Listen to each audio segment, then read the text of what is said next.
Chào mọi người. Hôm nay tôi sẽ hướng dẫn cho mọi người cái cách làm cái con bươm bướm bằng lá dừa như thế này. Đấy. Thế thì vật liệu cần có là gì? Là cái lá dừa và cái dụng cụ là cái kéo. Các bạn lưu ý nhá. Để làm cái con bươm bướm này ấy, thì cái bản lá dừa nên chọn những cái bản lá mà nó cái bản này nó rộng nó to, còn những cái bản lá mà nó bé như thế này thì làm nó rất khó và nó nói chung là nó không được đẹp. Đó, càng tức là con bướm bướm mà cái bản đá này càng to thì con bướm bướm nó càng đẹp. Các bạn lưu ý nhá, các làm con bướm bướm này chủ yếu quan trọng nhất là cái cách cắt cái đôi cánh này. Con bướm bướm nó đẹp ở cái đôi cánh ấy, nên cánh nó càng đẹp thì là nó quyết định con bướm bướm đẹp. Lược bỏ cái phần sống lá này đây này, bỏ ra này, nó tách ra này, gấp vào này.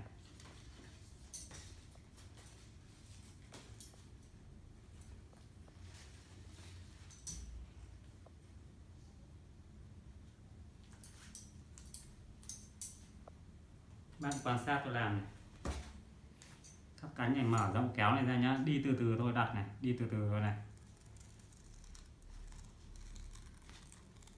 lượn này.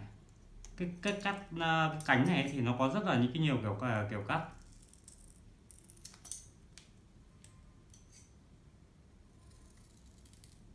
Đi từ từ thôi.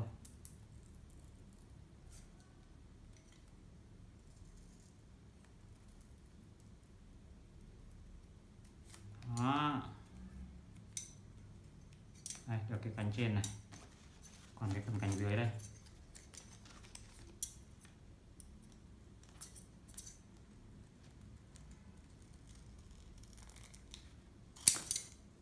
Mới đầu các bạn làm thì nó bỡ ngỡ, nó hơi khó một chút, nó có thể là nó hơi xấu, nhưng sau khi làm vài lần thì nó sẽ có kinh nghiệm thì dần dần nó sẽ đẹp.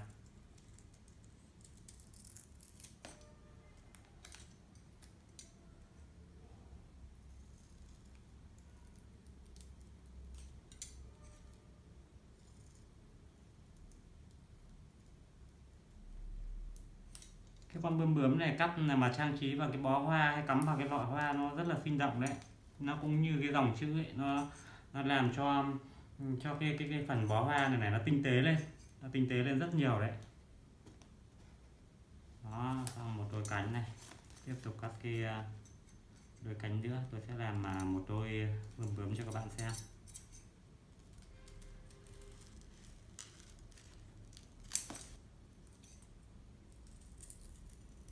Rất đơn giản.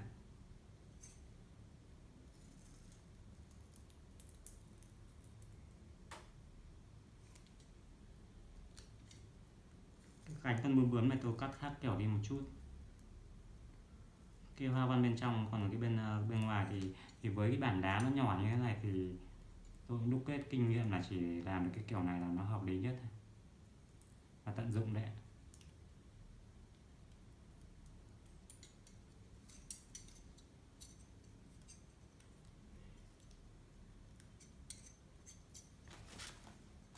Sắp xong đôi cánh thứ hai rồi đấy.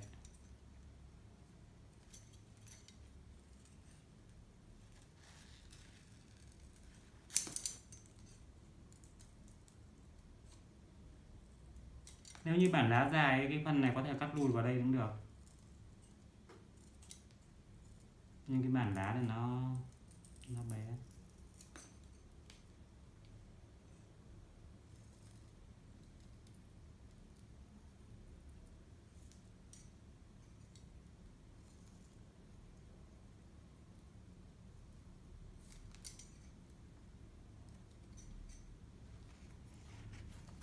Thế là xong hai đôi cánh. Bây giờ là công đoạn đan cái mình của nó vào. Chỉ cần lá thôi, không cần thêm một cái gì cả. Cứ để luôn toàn bộ cái lá này, tôi đan cho nó cứng cáp, nó đẹp. Một cái lá này nhá là được một cái mình của nó. Các bạn chú ý quan sát và làm này.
cắt được hai cái mình con bướm bướm này, đây là cái công đoạn đan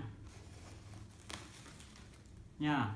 Các bạn quan sát này, quan sát nha, cái cánh trên này trồng lên chứ đừng trồng cái cánh dưới đây như này nó xấu, mà trồng cái cánh trên này lên như này, cho vào đây. Các bạn này quan sát này, gấp lên như này này, đan này, xỏ qua này, kéo xuống này,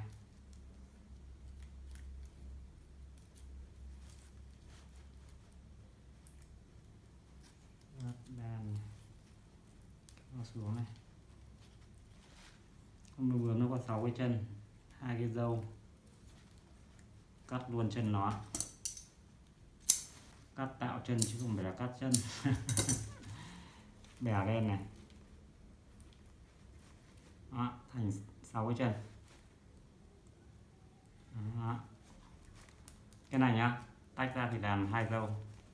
Đó, các bạn nhìn thấy. Tiếp tục đan cái đôi này lên cho nó sinh động.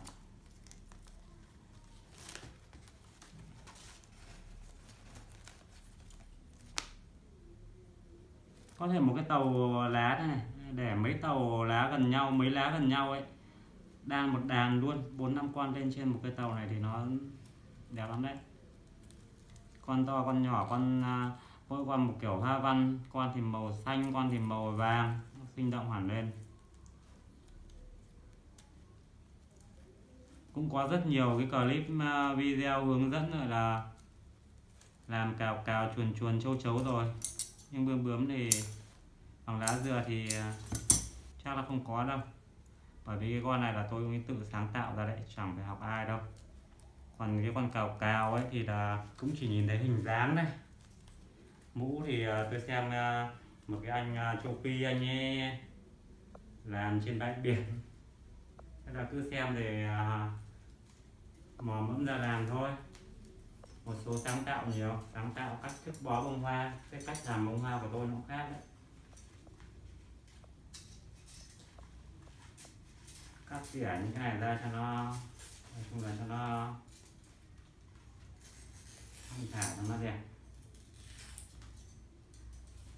Cái phần quan trọng là xong rồi, cái phần này phần phụ thôi. Đó, rất đơn giản, nó cũng làm cho cái bó hoa hay là cái bình hoa này, cái lọ hoa này kinh tế hẳn lên nếu như có con bướm bướm này vào. Đấy, rất đơn giản các bạn thấy không? Nhiều người họ đi trước rồi, họ đi trước làm những cái sản phẩm bằng lá dừa này ra, thế hệ sau thì tiếp tục phát huy để sáng tạo thêm.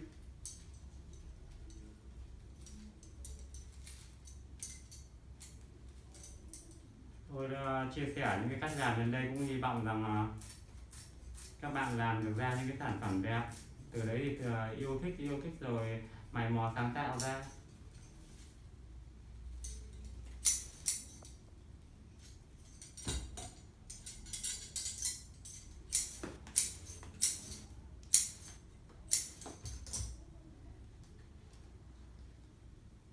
Đấy, các bạn thấy có ổn không?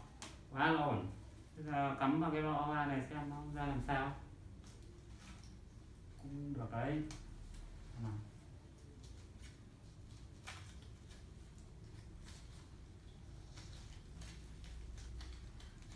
Ủa, trông giống bướm phết. Đấy, cắt bướm đấy, đan bướm, đan bướm đấy. Đó. Thôi, thời gian thì nó có hạn thôi, tôi sẽ còn trở lại trong các cái phần hướng dẫn làm các cái thứ khác sau. Chào các bạn, hẹn gặp lại và chúc các bạn làm được những cái sản phẩm đẹp.